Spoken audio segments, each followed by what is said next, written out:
Hello, আসসালামু আলাইকুম guys. তো আজকে আমরা দেখবো আমাদের এইচটিএমএল এ মাল্টিমিডিয়া কিভাবে ইউজ করা হয়। তার আগে আমরা দেখে নেই যে এইচটিএমএল এ মাল্টিমিডিয়া কি কি ফরম্যাট ইউজ করা যায়, ফাইল ফরম্যাট। তো দেখো এখানে আমরা MPEG, AVI, WMV, QuickTime, real video, flash, ও double G, W E B, M, MPEG 4 or MP 4। ঠিক আছে, তো দেখো এখানে যে এই যে ফরম্যাট, এটা যে ফাইলের লাস্টে যে ফাইলের এক্সটেনশন আছে সেটা হবে ডট এমপিজি আর ডট এমপিইজি।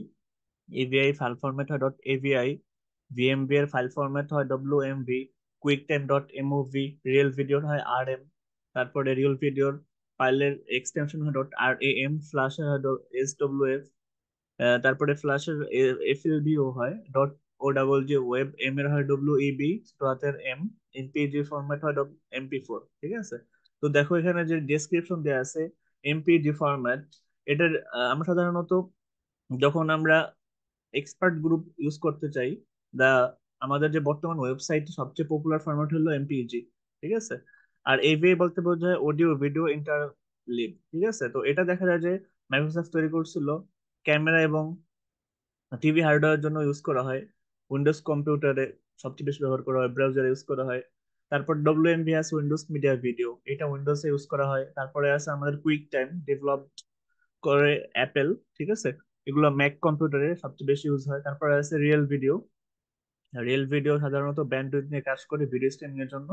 তারপরে ফ্ল্যাশ আছে, এটা ম্যাক্রোমিডিয়া তৈরি করছে। তারপর একটা আছে ওজিজি, যেটা ডেভেলপ করছে জিফ। ঠিক আছে, এটা এইচটিএমএল সাপোর্ট করে সাধারণত।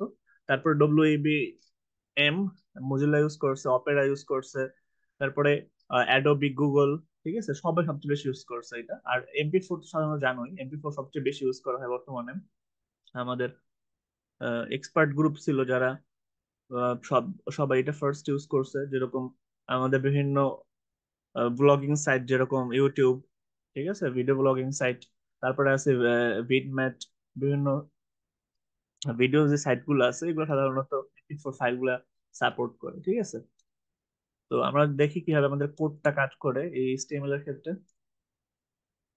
তো দেখো এখানে যদি আমরা চাই যে আমাদের যে কোনো একটা ওয়েবসাইট থেকে আমরা একটা লিংক নেব, লিংকটা বসাই দেবো আমরা এই জায়গায়। আমাদের ওই একটা ফ্রেম নেব, আই ফ্রেম, ওটার মধ্যে আমরা উইডথটা আর হাইটটা আমরা ডিক্লেয়ার করে দিলাম। ঠিক আছে, আমি 420 দিলাম। আমরা চাইলে এখানে মনে করো 480 দিতে পারি।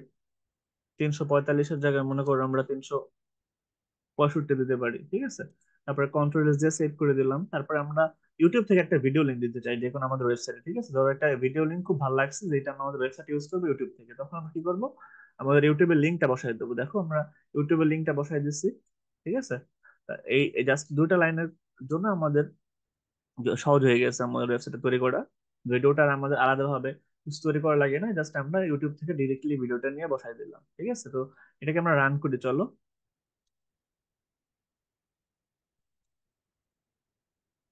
দেখো আমরা রান করে দিলাম। ঠিক আছে, আমরা রান করে দিলাম, আমাদের সাইটটা চলে আসছে। দেখো এই যে, এই যে এটা আমরা দিছি সাইটটা, এই সাইটটা চলে আসছে। আমরা ফুল ভিডিওটা চাই না, আমরা জাস্ট চাইছি কি আমাদের 365 বাই 465 এই সাইজের একটা আমরা জাস্ট বানাই নিলাম। ঠিক আছে, তো আমরা চাইলে বড় করে নিতে পারি, তুমি একটু ফুল স্ক্রিন নিতে পারো, অথবা 4K নিতে পারো। যদি যত বেশি হবে, বড় হবে ভিডিওটা, তত আমাদের ভিডিওটার রেজলিউশন কমে যাবে, তত ছোট হবে রেজলিউশন তত বেশি থাকবে। ঠিক আছে, আমরা আমাদের ইচ্ছে মতো এইভাবে আমাদের মাল্টিমিডিয়া ইউজ করতে পারি। ঠিক আছে।